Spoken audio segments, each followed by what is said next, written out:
trying to find my identity and represent where I come from in a place where people don't know about us.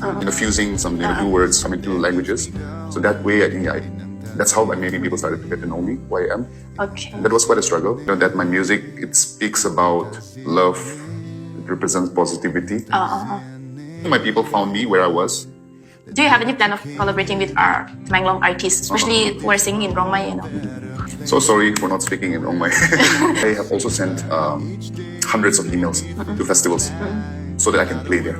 So I send them my email, I send them my videos, my press kit, my live videos, performances. And this is how we pitch to venues, and this is how we pitch to festivals so that we can be seen and we can get writing songs, singing, putting out good music. I mean, that's great. Glamorous part of being a musician. But there's so many dirty works that goes into play. And I think you have to embrace both. I mean, a good influence and a role model to my people.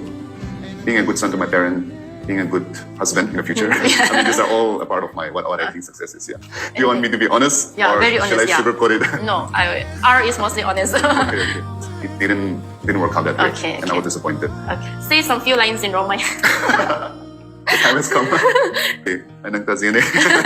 Thank you for having me. Single or taken, you're ideally in women. No man, has to be alive. Has to be a girl. Someone who understands where I come from. Someone who has a lot of patience. Trust me, I'll give you the same amount of patience as you give me. And someone who can cook Tanyang with pork, I think. Full. I mean full one. Full. This time I'm working on full Rongmai songs. Okay. So yeah. When this journey began. Very emotional. Next time I'll look at the teeth. Next time.